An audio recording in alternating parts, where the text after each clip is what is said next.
Ben Johnson is coming to Chicago. He's actually already here. The Bears play the Lions today. We're about to talk about it. CHGO Bears pregame starts right now.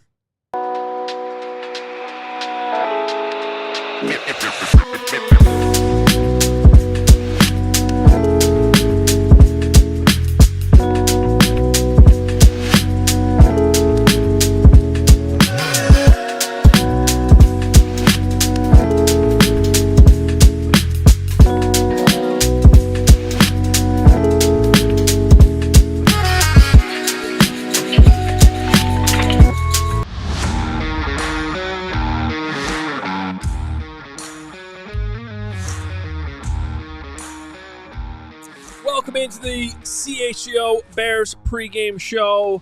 One last go around between the Bears and Lions this season. Yeah.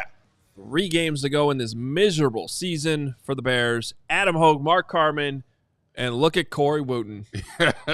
He's got his comfort pillow. He's got his PJs. I'm nice and comfortable today, baby. I think we got to talk behind the scenes. You know, Woot travels in from his palatial home where he in St. Louis, and apparently, what time did you get in today? So I got in today about 7:30.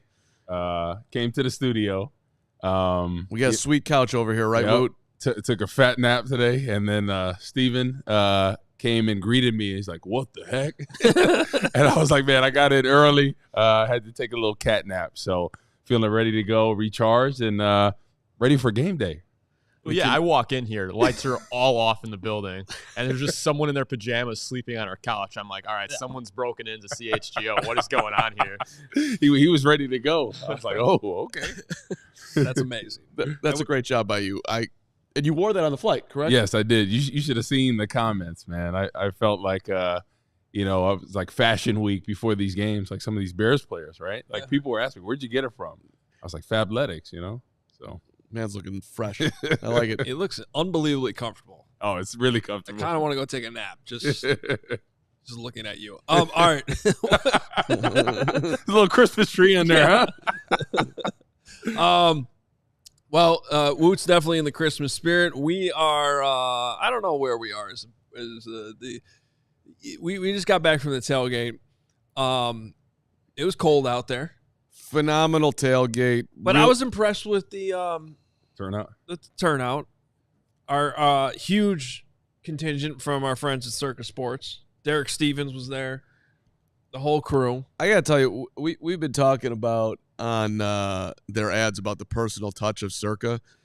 To have the CEO and his whole crew there today, you could feel the personal touch. Like, it is so different, that company versus the standard gambling conglomerate that you're dealing with. Talking to Derek, how he, made his way in manufacturing up through Michigan and then got into the, love sports and got into the casino and the gambling business. And that was really awesome. Looking forward to, continuing that partnership. But I just like the personal touch was on display at the tailgate. And by the way, they're all huge Lions fans, so don't take that out on Circa. Because he grew up in Detroit, he's allowed to be a Lions fan. Damn it! Yeah, I wasn't going to mention that part, but it's a true story. Oh, you should have seen Carm when he first came in here. He took off his winter hat, and when I tell you, emo Carm, I was like, "Yo!" He came in there, his hair was like here. He's like, "I've had a bad day." I was like, "What is going on?" And then he went to the bathroom, put a little water into it, and he's like a new man now. He took his bathroom shower. Yeah. Guys, we got a lot to talk about, and there's some interesting inactives. There's probably the thing we should start with, and that is, Ben Johnson, a little bit of Ben Johnson news. But as we always like to start our show, we talk about what matters most. And new sound effect. I think you could argue today it is not Caleb Williams. It might actually be Ben Johnson. What matters most today? I mean, now, I guess the counterpoint to that would be, what does Ben Johnson do or not do today that's really going to affect his candidacy as a potential Bears head coach? But I'd also say, if you're highly interested in him being your head coach, he's inside your stadium today. You get an opportunity to watch him closely, see how he interacts with people. And he gets to experience what it's like to go from an indoor stadium with his offense in Ford Field and see what it might be like in December in Chicago and trying to operate your offense in these conditions where it's windy. It's supposed to be a little bit windy today on the lakefront. It's definitely cold out. And there's also a pregame report from Tom Pelissero. Now, I didn't actually listen to this, so I might need somebody who – did you hear it? You came in here screaming about it. I did. Okay, would you like to summarize? Okay. Tom Pelissero, NFL Network, outstanding reporter, been on the show, does a great job. He's reporting today that Ben Johnson is indeed interested in talking to the Bears, and the words were, quote, willing to listen.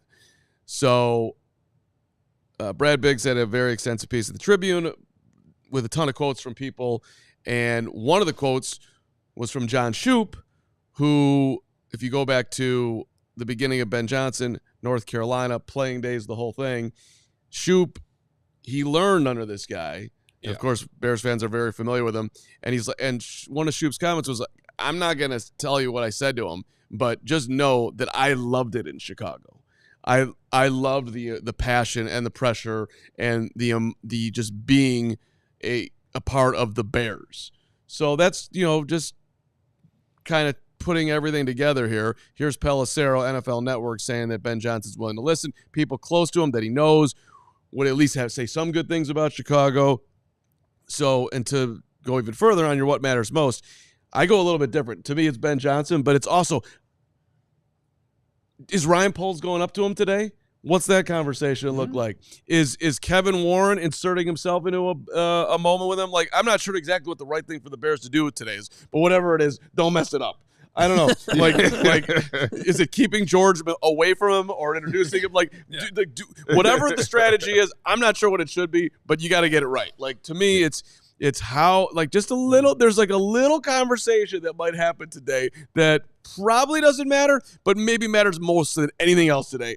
Don't make a bad impression on Ben Johnson in Chicago today. No, I couldn't agree with you guys more. And coming down to Ben Johnson, it would be awesome if Caleb Williams has a great game. He looks great. He passes the ball well, takes command of this offense. Him and the receivers are on the same page. So then Ben Johnson is like, listen, like Kevin O'Connell was, man, this guy's talented. I would love to work with him. So hopefully the icing on the cake. And, hey, I didn't ask for much this Christmas, but a great game today by Caleb Williams, and have Ben Johnson front and center to see that and be like, I got to work with this guy. I would love nothing more than that. Well, and the last time the Bears saw the Lions, I'm sure Ben Johnson was paying attention to the fact, like, well, if all I need to do to make that team win and beat the Lions is call timeout, I think I'm good. I'll be all right. Yeah. I would, I don't know what type of resources you could throw in there extra, but maybe upgrade the meal inside the Lions locker room today. Yeah. Get some extra heaters out there, maybe on the sideline. I don't know if Ben Johnson's family's at the game. Maybe give them a nice upgrade to a suite. I remember take care of him. Remember that shot of when Jordan Love made his first start at Arrowhead and his mom was in the last row of the upper deck. Like, I don't know where his family's sitting today, but let's make them nice and comfortable and warm. Yeah, all these things. I hope the McCaskies are thinking about that. Yeah. And on the other side, real quick, like there's been a lot in the media today. I don't know if you heard about Ricardo Lockett. He came out. He was on a podcast recently with Beast Mode. Okay. So he was on the Bears 2013. He was a special teams player for the Seahawks. He won a Super Bowl with them. And he was saying how the Bears were the most dysfunctional organization he's ever seen. That was, though, under Mark Trestman. He didn't get to see the Lovie Smith Bears because I feel like we were a lot better of an organization then. And so it's just out there, right? A lot of people are talking about how dysfunctional the Bears are. And I wonder if potential head coaches are thinking about that situation. I'm hoping that they don't, because obviously money talks and different situations. But I think there is a lot of negative talk about the Bears organization, how they run things, and hopefully that doesn't deter any future head coaches. Well, and speaking of that in a weird way, I'm at the Blackhawks game on Thursday night, and I'm sitting there, waiting for my girlfriend or parents to show up, and I'm on the 200 level, and I see this guy walking, and he's a little bit further away. I'm like, I swear that's George McCaskey. And then and so I took a picture of him, his back with a Chelios jersey, and I tell them when they show up, I'm like, I'm pretty sure 98% certain George is here. And then after the first period, walking face to face, there he is. And so they want to meet George, so I introduced, and so I put my arm around him. I was like, George, Ben Johnson, George. And he looks at me, he's like, I don't know who that is. And then I'm sitting there thinking to myself, does he not know who he is? Because I don't even know if he does. And he kind of looked at me. He's like, I can't comment on anybody out there. I'm like, because he saw that I was processing that I thought that maybe, the Bears organization wouldn't know who he is. It's unbelievable that you thought that he might not actually know who Ben Johnson is. I don't know, Everybody man. That's a classic George McCaskey line. Okay. Come on. Okay. Well, We can at least give him that. He was messing with you. Oh, he was, but I Yeah. missed it. And so I was like, he literally saw my wheels turning. Like, this idiot doesn't think that I even know who Ben Johnson is. That's how bad he thinks I am at my job. But so anyway, he's like, I can't comment on anything. So anyway, George knows who he is. I think we can decipher from that. Okay. Well, then I hope he. So is Ben Johnson your guy's number one front runner for this head coaching spot? I think he is at this point. I think there are a few good candidates. I think Vrabel's one of them. I think Brian Flores is one of them. I do think you look at a Joe Brady. But Ben Johnson, look, it would just – the Bears never do the obvious thing. Yeah. Like, whatever the obvious thing is, they don't do that. And this is just staring them right in the face. It's a division rival. You can weaken them at the same time. And the difference between what they probably should do and what they're always afraid to do, I think, is like this exact situation with Ben Johnson. Because here's the thing. I get the arguments for, there's a risk that you don't know if he can be a head coach. You don't know if he can command the whole room and all that stuff. What matters the most right now with this organization is that you do not screw up Caleb Williams. You cannot screw up Caleb Williams. So, look, you're going to have to pay Ben Johnson a lot of money. You're probably going to have to give him like a 6-year deal, which is more than these coaches usually get. It's more than Matt Eberflus got. And my answer, so what? Like, you can't screw up Caleb. So, well, you can, you better not. Well, but that's the thing. You better not. So, get Ben Johnson, pay him whatever you need to pay him, however long you need to pay him. And if it ends up not working out because he turns out that he's not the best head coach, then you're going to be resetting the quarterback anyway. And in 2 years, you just eat it, and then you go hire another coach. Like, that's just what you have to do right now. What matters most right now is Caleb. So you hire the person that can maximize Caleb Williams right now. That is the most obvious, smart thing to do. And right now, that is Ben Johnson. So he was the third-string quarterback at Carolina, and John Shoup was the OC, and he's working with TJ Yates, okay? So they asked You're talking about North Carolina. Yes, at North Carolina. Yes, Carolina, college. Yeah. And so this is out of Big's piece. Asked Shoup on Ben Johnson. Quote, just uncommonly bright. Ben is very intelligent, but also, listen up, Bears fans, has the interpersonal skill to match that. He was the conduit between me and TJ, their quarterback. He gets the sophistication of football. Kind of like I think Ben sees coaching as a noble profession. You're helping people become the best they can be. The other thing I will say about Ben, and I think this is important, he's seen fire and he's seen rain in this business, and everything he's gotten in this profession he's earned. He's seen fire. He's seen rain. He's worked his way up in the profession, and guys like that I really admire. Like, he's looked at as a guy, he's done like he's been the quality control coach, he's been a tight ends coach, like he's an OC now, like he's done all the jobs. So I know that's part of the Hoge Bible that we'll talk about at some point in great detail, that you like in a head coach, that he can understand all that. So I like that people are underlining that he's got the interpersonal skills. And I think if the Bears hire somebody without head coaching experience, they need to have a former head coach, somebody come on as a consultant for the team, a quality control guy, something to be in his back pocket to help for those game time decisions. Just because it is a lot navigating, going from calling the plays to now managing all the aspects of the game, right? Special teams, offense, and defense. So hopefully they'll bring somebody on if there is a head coach with lack of experience, just to help with that transition. Just because I feel like it is a pretty challenging transition. By the way, our CHGO Bears pregame show is brought to you today by Miller Lite. Miller Lite has great taste and less filling. Tastes like Miller. Time to get Miller Lite delivered right to your door. Visit MillerLite.com/CHGO football. or you can find it pretty much anywhere that sells beer. Celebrate responsibly. Miller Brewing Company, Milwaukee, Wisconsin, 96 calories per 12 ounces. Fewer calories and carbs than premium regular beer. I do think it's cruel or funny, or I'm not really sure, that we are living in a world where we're quoting John Shoop on the next possible head coach of the Chicago Bears. He also, his other influences include Mike Martz and Adam Gase. Well, so Gase was with him in Miami. Yep. And he was a holdover from the staff prior. Gase kept him and then ended up promoting him. And then look, DeAndre Swift knows him. Was with him in Detroit. DeAndre Swift on it, him and JG, Jared Goff, had a great relationship. He made it simple for the guys and put them in position to go ahead and play free and showcase their talents. Everybody in the league can see the way they play over there. He's a great offensive mind. Yep. We know. We can watch the games. But like we've seen what he's done with Jared. I don't need DeAndre Swift to tell me. Yeah. Listen. Hey, Carm, you had enough coffee this morning? Are you ready to go? Come on, man. Listen to me. And I'll underline what you said, Hogalicious. Whoa, easy there. It feels like an obvious hire. Thank you. It feels like I agree. We need to take a break. We need to take a break. 2 minutes ago. Don't. No one has less respect for our producer holding up the break side than Mark Carman. Go ahead. You could have done. You could have done it a second ago, but you didn't, and now you're here. But thank you, Stephen. Here at CHGO, our friends at Sunnyside Cannabis Dispensary are here to elevate your winter. Sunnyside is your home for judgment-free cannabis shopping.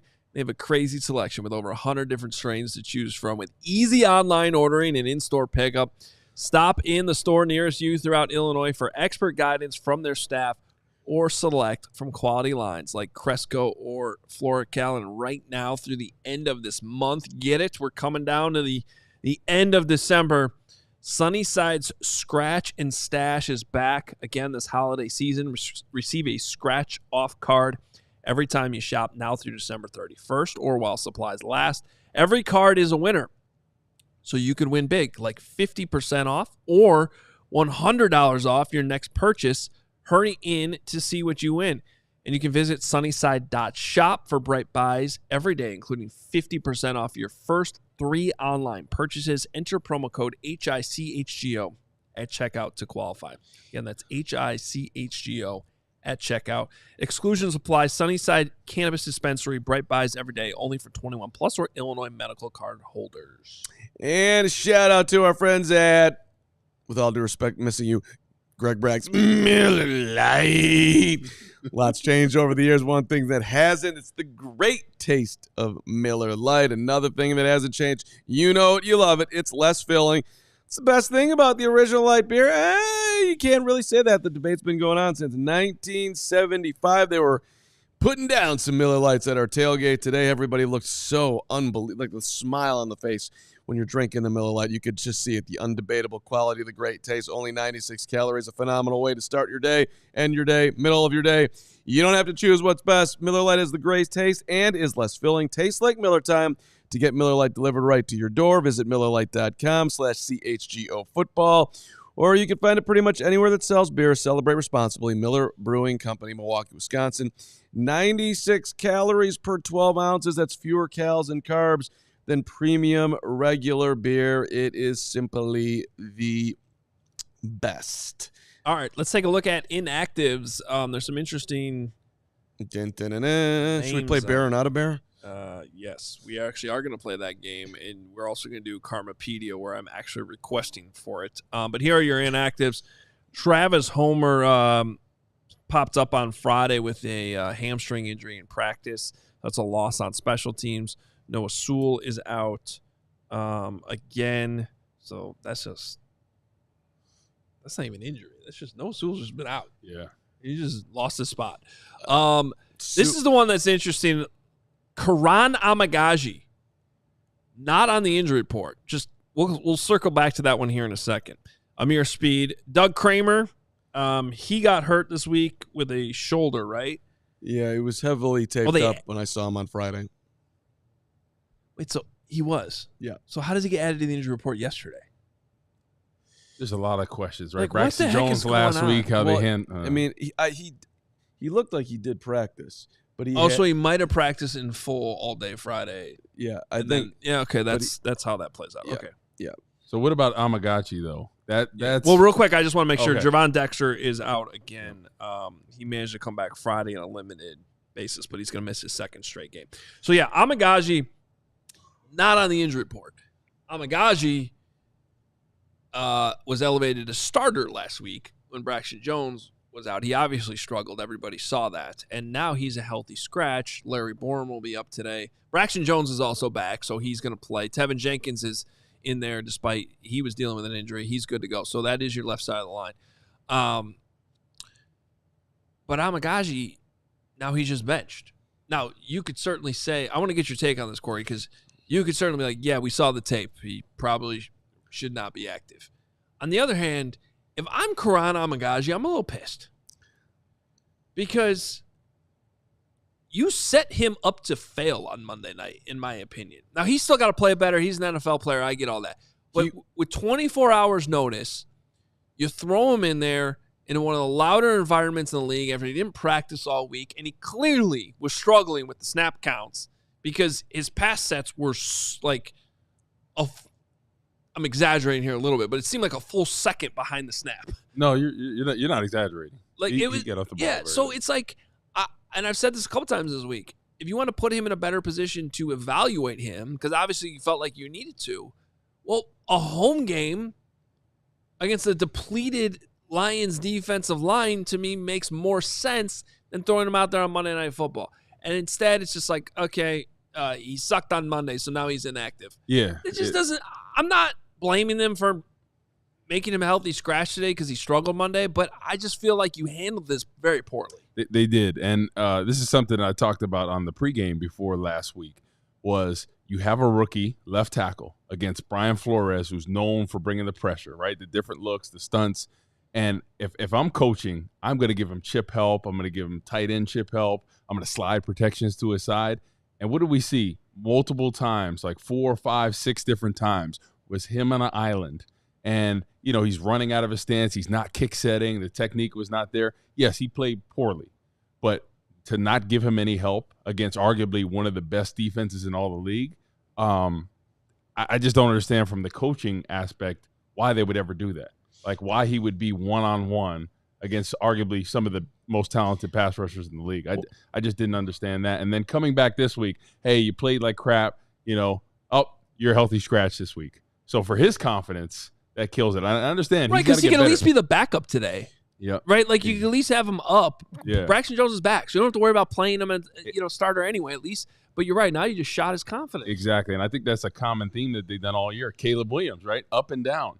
And you just got to think, anytime you have a rookie in there, their confidence is key, right? Just to keep that balance, right? Put them in positions to succeed. And I think that's something that the Bears have struggled all year. And especially we have the number one quarterback. Everybody sees the talent, and it's been so up and down with him. We see his body language on the sideline. Like, literally, that's a meme. Carman Amegadjie saying before the draft, oh, he's never going to get touched. And then we see. So the Bears just have to do a better job coaching. And I'm hoping whatever staff comes in does a better job developing these young players. And I see some people in the chat saying, well, Carman doesn't play the right side, so he can't be the swing tackle. Well, 2 weeks ago, he was the swing tackle. Exactly. They had Larry Borum inactive. Carman was up. If you play So the it left side, it doesn't add up. if you play the left side, you can play the right side. The right side to the left is a little bit tougher. So I think if he plays the left side, the right side should not be a hard transition for him. And just a reminder, what's the Bears' record? I think it's 4-10. How many games have they lost in a row? 8. You drafted this guy in the 3rd round. You played him last week. You're trying to build up his confidence. You've got 3 games left that mean nothing.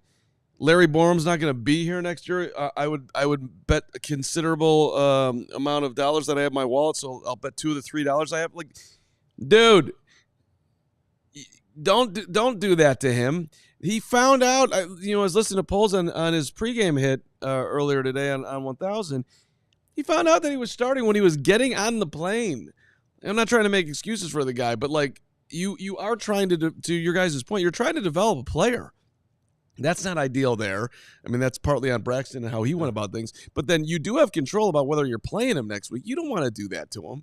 And Karan, maybe we'll play the interview. I talked to him in the locker room on Friday. Karan is he's an impressive dude when you talk to him. He is you can feel his determination, you can feel his intelligence, you can feel his desire to do it here. And it's not anybody who gets an opportunity to start in the NFL and doesn't have a great go at it, it's gonna hurt, and maybe your confidence gets knocked a little bit. But he's also doing it in his hometown. A dude growing up rooting for the Bears, like that's an extra little challenge that he's got on his plate. Well, but here I do want to be careful here because both things can be true. My point is that they put him in a bad spot Monday. I'm not saying he should be up today because what he did Monday night is going to get your quarterback killed, and that matters the most. Yep. You can't. I'm not saying play him just because he's young. He's not ready. That is obvious. Yep. I would actually say we learned on Monday night that he shouldn't be playing. He's not ready to go. But my point is they should have known that already. And they should have known that throwing him into that situation in Minnesota was not fair. It was a confidence killer. And we're lucky it wasn't a quarterback killer because it could have been. It sure looked like it. I was amazed that Caleb was full go in practice this week, and I'm sure he's not feeling as well as he did a week ago. So a lot of these things can be true at the same time. It was still mismanaged on Monday. But based on what I saw Monday, I don't blame them for having him active today. It just feels like confirmation that they handled Monday the wrong way. Yeah. Okay. Just the way everything goes when we talk about Caleb Williams. We've seen, right, his progression this season, right? Started out struggling, then went through a period where he looked really good. And then after Waldron got fired, then he started to look good again. Now he's regressing a little bit with some of the reads, some of the throws. And a lot of that has to do with the pressure he's getting, right? You see phantom pressure when it's not there. You're seeing ghosts in a way. You just don't want that to hurt his development. And I feel like the Bears have just constantly done that year over year with this quarterback and that quarterback. And everybody sees the talent from him. And it's just like this next coaching staff has to do a better job of developing the talent. And I've talked about how Green Bay has done that consistently for years. They've had 3 quarterbacks back to back to back for a reason, right? The way they've done that has been great. They put them in a position to succeed. Will the Bears do that, right? Yeah. With Amegadjie, with Caleb Williams, it doesn't work well for younger players. And I'm just hoping that this next staff really puts a focus into developing the talent, because the young guys, right, those are going to be the guys that you keep under contract for second contracts and then build your team around. So they need to get it right for whoever the head coach. And then it makes me think, especially with this Amegadjie situation and some of the offensive line. Ryan Poles is an offensive line guy, right? Played offensive line. Boston College, played for the Bears. He was in Kansas City where he's around a lot of talented people. He hasn't got the offensive line right. And it's been 3 years. Carmen just died. I think I puked when he said that Poles was a offensive line guy. But you know what I'm saying? Well, and look at the team the Bears are playing today, the Lions. They are developing players really, really well. Yeah. A number of different players. They're taking like has-beens off other people's rosters and making them valuable backups in Detroit. That's what the Patriots did for years. And by the way, Roschon Johnson's back. That'll help with the running back rotation a little bit. He has not played since November 24th. And our guy, Pat Norton, who's out at the stadium today, tweeted on the CHGO Bears account a photo of Roschon Johnson wearing a Guardian cap on his helmet after the concussion that he had. I believe if he keeps that on during the game, which I'm assuming he would since he's wearing it during warm-ups, you'd think he'd be wearing it during the game. I believe that would make him the first Bears player to wear a Guardian cap in a game this season. We've seen it around the league. I feel most teams have had at least one here or there, but Roschon Johnson. I wonder what the way he runs. I like it. I wonder how much that reduces concussions. Is there any scientific data about it? Yeah, I mean that's Is it why they pretty- have them. That's I'm why saying, they is it wear them in pretty practice. significant? It's significant enough that they make them wear them in practice now, and it's. But here's what I would say is, it helps you more with the subconcussive blows, Yep. especially for those guys playing on the trenches, on the line of scrimmage. Not the blows that are like, oh, I obviously just suffered a concussion, but the ones that add up over time because you're constantly, you're constantly banging heads. So I don't know for a running back running full steam ahead, how much of an impact that would make, but I don't think it hurts anything. Exactly. It's probably not that heavy, I mean, if Jaquan Brisker ever gets back out there, he should wear one, even if it helps him 2%.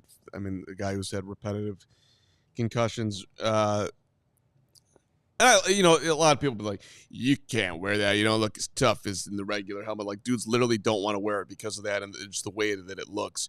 I would say that Roshan's tougher for putting that on. That's right, buddy. I look like an idiot, but I'm out here to play football, period. And you can have whatever thought you want. I don't care if I look different. I'm out here to have as long a career as I possibly can have, and I don't want to be missing time for any more concussions. I respect it. I mean, at the end of the day, you cannot replace your brain. You can replace a joint. So I think guys have to realize that. And whatever puts you in the best position to eliminate concussions, I'm all for it. I've seen guys, I play with guys that wouldn't admit it, but they're not doing good cognitively now. And I could see the difference in them. And, I think if they could go back in time, maybe would they have reported some of the concussions and different stuff. And, it's something that we could eventually get into down the road. But I think guys are trying to be smarter about that because they're realizing, hey, at the end of the day, they love football, but there is more to life sometimes than football. Yeah. How many concussions do you think you had throughout your career? So I know for a fact I had one against Green Bay, 2011. Robert Francois, the special teamer. So I was on kickoff return. He's running down. I mean, we cracked, boom. I was like, oh, shoot. Went to the sideline. They asked me something, and I was like, huh? I kind of didn't know what was going on. So luckily, this is the last game of the season, and then they take my helmet, and they're like, hey, you're done. So, I didn't hit anybody else for the rest of the season, so I got the proper time to recover and all that. And then there was one other time against Kansas City. Alvin Bailey was the D tackle. Really, really put together dude. He's probably about 6'3", 6'4", 300 pounds. He's running on the 5 as on kickoff return. And I mean, we hit each other, and I heard Hayukin like that game back in the day. I was like, whoa! I was like, whew. Kind of shook it off, and then I think those are the two times. The one for sure, but those are the two times. I was like, man, two big guys going at each other. I liked in kickoff return, Hoge, and you appreciate this when you're going against like a 1 or a 2, because it's like a cornerback or something like that, and they'll try to run into you. You just hem them up and throw them to the ground. But anytime you go against a 5, it's usually like a defensive end, a bigger linebacker, and they were going to bring it on that day. So the kickoff return, I would have appreciated how it is now, because some of those hits. And the guy I played with, Israel Donajee, I mean, he played when there was wedges, and he was the wedge buster. And he talked about stories where, man, put his body on the line and, wake up on the sideline like, okay, we're ready to go. It was a different era, and the things that they've seen. So I think they are making the game safer, but at the end of the day, it still is football, and concussions are going to happen. But I am glad that they're making it safer for these guys because, like I said, I play with some guys that not doing so well now. Yeah, I'm going to be interested to see what the data comes back from the league on the kickoff this year and how much it reduced. Because what Woot's talking about is you got your ones on the outside count all the way into the middle of the field. So the guys in the middle of the field are usually your bigger type guys. You use some linemen there sometimes in that spot, whereas your speed guys are on the outside. And so, those collisions, especially when you could wedge, and then the job of usually the 5 would just be your job is to break that wedge up. Just run full speed into those guys, break that thing up so the other guys can come in and make the tackle. And that still happens at the high school level, but it's like it's not fun. No, it's not fun. Well, can you imagine having Big Woot coming down on you? I had to do that my first 2 years. Me and Kellen Davis we'd alternate, who did that, and then Israel Donajee. Davis is a big dude too. And do you remember Croy Bierman? That's how he got popular. Yeah. So Izzy, the thing is, they used to have 3 and sometimes 4-man wedges. So Izzy had to put his body across, and Izzy's a big dude. Yeah. And I mean, talking about the things that he went through, like there should never be 3 or 4 man wedges. No. That is crazy that your responsibility, one person to break up, essentially 3 guys that are my size. It's a lose-lose situation. So I'm kind of glad they outlawed that 3-man wedge. Well, they've gone from wedges now to what they have now, where they just move everybody up. Exactly. Make it more of a, You think they'll do that in college? I know that when the NFL passed the rule in the spring, they were hoping that there would end up being a trickle-down effect. Yeah. And, I think all you can do is now look at the data, and if injury rates did go down this year, which I got to say, I know there's still been some, but it doesn't – I feel like the first game we watched, was that the Ravens-Chiefs? I feel like there was an injury like early in the game on the kickoff, and I was like, oh, okay, well, maybe this is going to do nothing. But I think over the course of the season, it does feel like it's been a safer play. So if the injuries data comes back and the NCAA is looking at their injury data, then yeah, they'll probably do it. I would imagine, like, when the season's over, they'll analyze it, and I guarantee there's less Achilles and ACL non-contact. Just think about when you're running full speed, a normal kickoff, and the change of direction, the cutting and planning, you get pushed this way. Yeah. I guarantee there's been a lot less on special teams, a lot less shoulder injuries and things like that. So I bet you if they analyze the data and really get into it, there's definitely less injuries, concussion, and then some of the soft tissue stuff. Can we spin back to Amegadjie just for 1 second? I want to ask you. Want to play that interview? We could play. Yeah, we get to play Karan for sure. Maybe do that in a minute. But I do want to ask you right now for today, who do you have more confidence in, Karan Amegadjie or Larry Borom? Larry Borom. Larry Borom. Yeah, no question. Okay, Larry Borom was not good the last time he was out there. Yeah, by the way, hold on. Yeah, you have more confidence in Karan. I think it's close enough that I'd rather see the rookie. Close enough. Close enough. Larry Borom can at least kick set. You got to understand, Woot, he wants Tyson Bagent to play football so bad that he is just willing to put Caleb in harm's way. Wait, but Hoge, did we not see the tape? Carm has no comeback to that. No, literally his kick sets look like a high school player that's never played. And yeah, it could be nervousness and him not getting off the ball and all that, but that was – usually don't see that from a third-round pick. Like, didn't kick set at all. Look, I'm not going to defend his kick sets. It's not my game. But I am just going to make the point. You drafted him in the 3rd round. But what is this the worst draft pick ever? Is that what you're saying? It's 1 year, and it was 1 game. He didn't practice all year. I understand, and they're not practicing. That matters. I got okay, fine. If you told me he'd been in camp, he had a good camp. Yeah. He's coming along. Okay, we got to see this guy play, man. It's just time. Yeah. That's not been his rookie year at all. Let me just say this: Karan Amegadjie at least is in shape. The other guy isn't. All right, he just isn't. Listen, if we're going off shape, there've been some players in the NFL that you're like, this guy is in the worst possible shape, and he's a baller. Yeah. Right. I play with a guy, Charles Grant, that came from New Orleans. I love that. And was a baller for New Orleans, right? And he's always looked the way he has, but he could play. You either got it, you don't, Carm. Yeah. I think okay. This ain't Mr. Olympia. All right. Okay? Who's wearing a onesie today? You don't think he can go out there and play today? All right. You guys, I will give them 12 snaps today. You guys are team. You guys could be Team Larry Borom. That's fine. By the way, I'm not saying Larry's great. I'm saying he's started actual NFL games. He's been in this role plenty of times.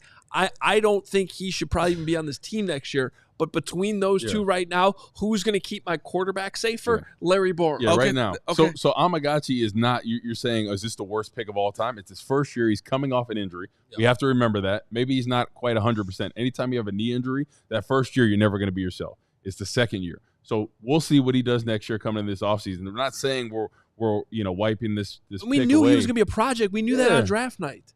So you don't draft a project in the 3rd round when you have offensive line issues. It's a horrible pick. That's a different conversation. Okay. Yeah. Weren't they saying if he wasn't hurt, he probably would have been a 1st rounder potentially? Like, I don't think anyone said 2nd round maybe.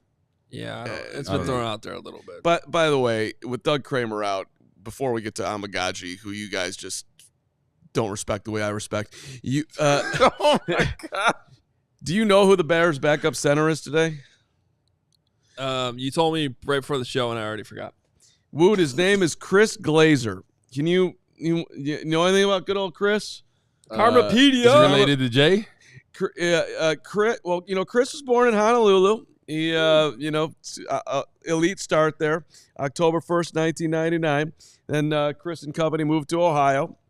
He went to Solon High School, Solon, Ohio. Great school. He's a 3-star recruit. I've been to Solon, Ohio. Yeah, Karmapedia here. Went to Virginia, was a Cavalier, was a redshirt his freshman year, but then late in the year, they're like, dude, you're playing well. You better get out there. And he's like, sweet. I'll play with my last 5 games of the year. He was like, all right, let's go. And then he began to make his way up the Cavalier hierarchy and eventually made himself to the NFL. Undrafted Chiefs 2022.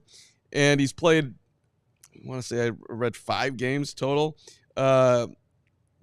Chiefs, Jets, twice, Cowboys. The Bears put him on the practice squad August of this year. Guys had 28 snaps at center per our outstanding reporter, Gary Rappaporter. I'm going to trust his work on that. Not exactly of a seasoned backup center here in the Glazer, but Bear not a Bear. Chris Glazer is a Bear hug. Glazer, Bears, backup. Don't get hurt today, Chris Sheldon. Yeah. That would not be good. Yeah, it worked last week with that Jonathan Ford guy. That's right. Yeah. Bear or not a Bear, Jonathan Ford was like the best player on the field last week. The guy was incredible. What about Amegadjie? Maybe he's not a tackle. Maybe he's more of a guard. Maybe Tevin we could. Jenkins. I don't know. Yeah, we could have found that out for today. Maybe he could have gotten a couple snaps there if somebody got hurt. You know how the guard position has been this year. It's been Tevin's tough. lipping around out there. Someone's gonna have to step in there. That's where I think Glazer's probably looked like he's gonna be coming in there. Well, Braggs is at the game today. Maybe we'll just throw him out there. It's a real bummer that he's not here. He's not 100% with his knee injury though. Well, you should have seen Braggs pregame. The dude's wearing these work boots like he looks like he's gonna be painting a fence and laying brick. You know, he used to lay bricks, right? and then he's got on this belt that looks like. You were really fixated on the belt. I didn't. Is he going to be here for the post game? Let's hope not. No, he is not because he's going to the game. I miss you, Gregory. Okay. No, he's going home to do. We'll be on after dark tonight. And Briggs. We have CHGO after dark tonight with Briggs and Braggs. Briggs and Braggs, and it's gonna be remote, so that's why he's not gonna be on post game. Yeah, and because he's going to the game. Can we hear my amazing interview with Carman and Amegadjie? Because I can see that Guy Finley and Jonathan and even Clock, who's wondering where Braggs is, wants to hear this interview. This is 2 minutes and 20 seconds, I believe, with the man that Woot and Hoge don't want playing today, but I think should be maybe our starting left tackle. Because he likes me and I like him. Oh, that's the worst. Oh my gosh! You can never run a team, Carm. You're the worst. Carman Amegadjie. All right, Carman, we got one start under our belt here in the NFL. I know it wasn't perfect the way you wanted it, but you're here, you're doing this, and how you digesting it and getting yourself ready to move forward here the rest of the way. It's a learning opportunity. It's my first start and didn't go the way I wanted it to, but it's a learning opportunity, so it's just about growth and taking the good and kind of learning from the bad and moving forward. This league, you can't dwell on things, so bad game happens, bad play happens, you just move on and you learn from it and you try to be better the next time. Have you always been a guy that's like, okay, that just happened, I can move forward, or has it been sort of like a process for you? Like, because I'll hold on to things forever, think I should have done this, but some guys have like that, I would call it like almost a muscle that you can move forward immediately. For the most part I can, but this time, obviously it's not moving forward and just forgetting what happened, and it's a lot tougher to move on from a game like that, especially in your first start. It could be something that, kind of brings down your confidence, affects you for a while, but I'll just try to do the best job I can of moving forward and learning from it, and everybody in the building has done a good job of supporting me and getting me back on the right path. Yeah, who in your room is maybe the biggest guy that takes a rook under his wing? All of them do. Coleman and Matt are the oldest. and they do a good job. Coleman's my locker buddy, so obviously talked to him a lot this week. And then obviously talked to Braxton, Larry, and everybody in the room has been very supportive. It's got to be crazy for you, I would think. Like, grew up here, rooting for this team, playing for this team, and then, succeeding, failing, whatever, in Chicago. Like that, the weight of that, I would think, is more than if you were, say, playing in Jacksonville. Obviously it hurts a lot more when it means so much to me to be here and to play for this organization and to be in this city in my hometown. So it means more to me. So, obviously I'm, disappointed in a way, but like I said, you just, you learn from it and you move on. Would you, if they were like, hey, Carman, we want to see you play the interior in one of these games the rest of the way, would you feel comfortable doing that, or would that be too big of a leap right now? No, not at all. I mean, like I said, as soon as I got in this building, I'm a football player. You just put me wherever, and I'll go do my job. All right. Sunday's the day, right? We'll see. We'll see. Wishing you luck. Thanks, man. Appreciate it. Thank you. Try to throw out the Sundays the day. I guess not. And I don't know, man. We're terrible. Yeah. I wouldn't be counting us getting any victories. Well, he might have known already that he was going to be inactive. He probably didn't know that, which would have been slap early. in the face that you said, see you And Sunday. then you had to say that. Yeah. So he doesn't like you as that's much your as you guy, think he but then does. you Well, that's good on the Bears that they actually let him know that he would be inactive earlier. That they let him know he'd be playing in Minnesota when they let him know when they let him know on the flight. I like the guy. As a human being for sure. If he can find his way, he'd be a. I mean that dude wants it, whether he can play or not. Nobody knows that information yet. It was pretty funny. Whoever said it in the comment, Evan Plonis. Karan spent his college for blocking doctors and lawyers. It isn't all that surprising that he's struggling. Coming out of Yale for those. That's a joke, but in all seriousness, like that is a factor too. Of course it is. the level of competition. He's an Ivy League guy. You need more time. Right. Yeah. People who have success in the well, SEC, you're a little more drawn to them. Yes. Well, think about the difference between an Ivy League defensive end, somebody that's maybe 230 to 250, not as quick, not as strong. When you go against Big Ten, SEC defensive linemen, you got somebody that's 6'6", In the loudest 270. stadium in the league with 24 hours notice against Brian Flores' defense. Correct. Do you realize as I'm saying all this how insane that sounds? Yep. And then not giving him chip help. Yeah, that too. But the whole game. Yeah. Look, what was more crazy is that you had, if we're really going to go into the craziness, what was crazy is that you had an enormous need at center, and when you were sitting there with your third round pick and you didn't get the edge rusher that you thought was going to be your backup, was to pick a project tackle who you were going to have to throw out there with a rookie quarterback and hope that he doesn't get him killed. Not good process. Not good process at all. So our guy Ryan Poles has got to have a much better offseason this year if he keeps his job. I think there's kind of a likelihood he might not be here, honestly. Nah, he ain't going anywhere. You don't I'd be think there's a shocked. potential that they'd want to have the head coach and GM on the same contract? Look how that's worked out for the Bears when they've done it the other way. 3% chance they get rid of him at best, I'd say. Okay. Hoge? I'm You're going to go 2.5? 10%. Okay, 10. Yeah. All right. Should we get to our prop bets? We absolutely should get to our prop bets. Hoge. All right. Well, last week I gave you, a guy named Justin Jefferson is the first TD scorer of the league, or of the game, I mean. Then I realized after the game that I didn't actually bet it. Oof. So we'll see if I even celebrated in the moment like I did. So I'm going to give you another one this week. Again, I'm going to give you the same advice I gave you last week, which is you should assume the Bears will not score first because they don't score first. And you can keep chasing the idea that they will, but even if that were to happen, it would be way more defensible and justifiable in your own brain to think the other way around. So if you want that, now looking for some value for a Lions player to score first, I'm going to give you Tim Patrick. Tim Patrick, if you've been watching the Lions, he's open a lot.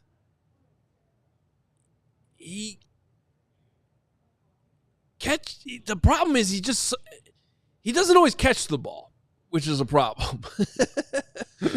But he's open, and I have a feeling he's going to get open early on in this game for a big play. So I am going to go Tim Patrick, first touchdown score plus 1,500. There's your value. And if you want to just go anytime, I think that's a little bit of a probably safer bet, and I think you can live with it plus 280. But like if you're looking for a Jahmyr Gibbs anytime TD, it's gonna cost you minus 310. Not a great play. Although I mean you will probably hit that. You feel pretty good about you hit it. You're just not gonna make much. Yeah, I'm gonna do the insanely. I got two for you. One, DeAndre Swift. You're going up against your former team. We need to get the ball out. It's 12.5 yards for his receiving numbers. Come on. Let's go. The Lions defense is in shambles. You're going to be standing there wide open. You should be able to have a little bit of juke. That to me feels like a layup this week. Come on, DeAndre Swift. Also, again, that Lions defense is banged up. Rome Odunze over-under on yards is 37.5. Come on, Rome. Let's live the dream. Come on, Caleb. You know you're firing it to your best friend. So I like both of those today. Gotcha. I like Caleb Williams over 40 yards rushing today. Ooh, wow. I like that one because I feel like he's going to get loose. I feel like, with Hutchinson not there and some of their best pass rushers, I think here's an opportunity where you can scramble. Plus 155. Yep, plus 155. So I kind of like that going. And it's been a while since Caleb has really got off in rushing the football, especially when he's dropping back. So I think you can do that today. All right. And our game predictions. Oh, woof. I so wanted to pick them. Yeah. Well, our predictions, as always, are brought to you by Ray Auto Group. Make sure you go visit them on Route 12 in Fox Lake. We lost Ray a few weeks ago to picking the Bears every week. He's going the other way now. He's done. When you lose Ray and the optimism of Ray Scarpelli, it hurts, but that did happen. We're proud of Ray. So, you can make him feel better by stopping by Ray. Ray Chevy, Ray Chrysler Dodge Jeep Ram out there on Route 12 in Fox Lake. Always a great experience. Go check them out with the Ray's Price Promise. But here are your predictions, and it is a clean sweep across the board. I got the Bears losing 27-17. We always do something weird with the numbers, and this week it was the 27. Me, you, and Kevin Kadick all sitting there with 27. Yeah, which is frightening. It's a pretty common football score number. It's not like we all chose 19, 32. Okay. Yeah, but it's Oh man, you're right. It's a normal number. Fine. Yeah. I think it's weird. Well, no, you are right. There's something in the water over here. I do know somebody that picked the Bears to win. Adam Johns. Ooh. Adam Rank did too. Okay, Adam's Rank. If people haven't figured out that's a bit by now. I don't think it's a bit. He's picked them every week. I don't think it's a bit. I think he actually believes it. No, he doesn't. There's no way. I think he kind of does. Okay. He's on Meatball Island. He's got him 34-33 today. What was Johns' number? Do you know? I don't remember off the top of my head. Okay. What the exact number was. But he thought they were going to show up and ready to go. Yeah. Chomping at the bit. Yeah, that's Yeah, I think the Bears are going to get smoked today. They're going to get smoked. So, okay, let's drop the Bears' path to victory. I mean, there's been a lot of talk about the weather this week. Yep. That is an interesting storyline. Lions only their second outdoor game of the year, certainly the coldest. The first one was at Lambeau, but it was like the first week in November when the weather was still pretty good. Okay, I could see that affects, especially special teams. I could see the Bears having an advantage on special teams today because of the weather, because of the kicking.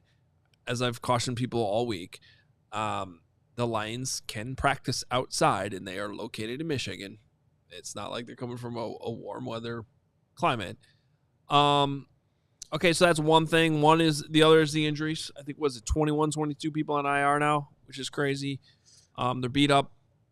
The D-line, the defense did not look good last week against the Bills. I'd also like to point out the Bills have Josh Allen at quarterback. I repeat, the Bills have Josh Allen at I win the quarterback. MVP this year too. Yeah. A little bit of a different matchup there. And but I'm trying to draw the path to victory. Jared Goff. It's kind of turned into a little bit of a myth, guys. I got to tell you, it's this idea that he can't play well outside or in cold weather. You ain't gonna do it today against Montez Sweat. I looked that up. Since he got to Detroit, he's 3-1 in games played between 30 and 40 degrees. Exactly. He's changed a little bit differently Yeah. from his Rams days where the Bears got the better of him. He seems like he's... Oh, you remember when he came with the Rams when it was Yeah. like 5 degrees outside and everybody on that sideline looked like, please get us Yeah. on the charter flight Yeah, like- back to California. like 30 immediately. yards passing. Yeah. Todd Gurley had like 10 yards rushing. I just made another bet. Thank you, Circus Sports. I got Caleb going over 212 and a half. Let's go. Passing yards. 212 and a half? Yeah. Very Passing specific. Well, that's the number. Okay. Yeah. Let's get to our super chats before we get out of here. Crystal, who we saw at the tailgate, The greatest. as always. MVP. She says, $5. What matters most are you all. Love all you at CHGO Bears. My Bears family. Seeing you all today was heartwarming in this cold. Bear down. She was crushing it at the tailgate today. Everyone was going up to Crystal, just leading the way. It was awesome. Okay, Crystal. Don't know what that is, but I liked it. Wood in his pajamas, making noises at Crystal. Hey, man, we got to be comfy. Got the pillow. We're good to go, baby.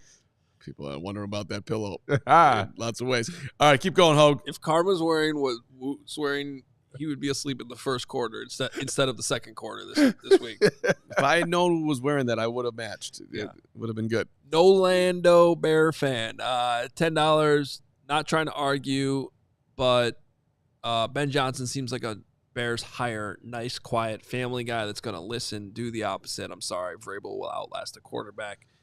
Ben Johnson's career rides on Caleb Williams.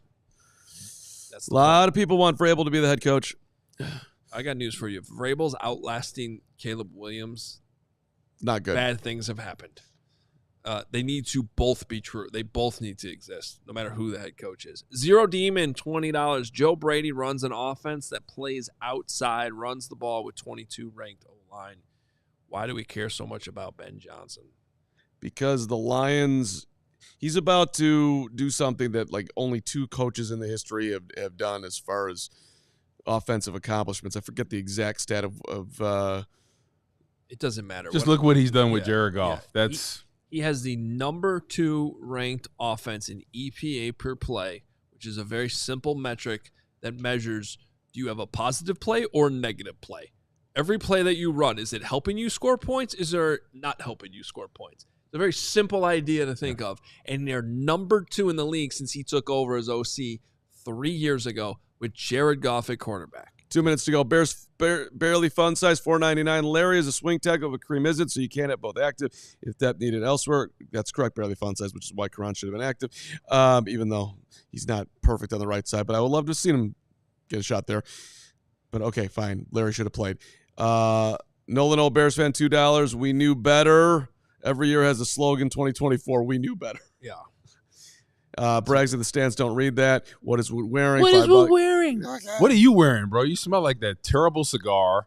You probably got stuff all on your hands and your face. Shut up. I had to brush him off today. The guy was vile. Inner Orbit Pinball, $4.99. Just sending love and good vibes to the CHGO team. Inner Orbit, we really appreciate it. Thank you. It's been a week. Guy Finley, $20. Karan had a ruptured quad tendon that takes a year and ends 50% of careers. His kick step is going to be rusty as hell for it. He started one game. Give the kid a break. Let's bet a decent O-line coach. Let's bet a decent O-line coach and see. Guy Finley, you're the man. Hire somebody who can coach the offensive line. Chris Morgan, your time is up. We are out of here. Kickoff is about to start. We appreciate each and every one of you. We will be back as soon as the game is over. Don't go anywhere else. When the football game ends, come right back here to CHGO. We'll have your CHGO Bears post-game show. We'll talk to you then. We all silly like the mayor.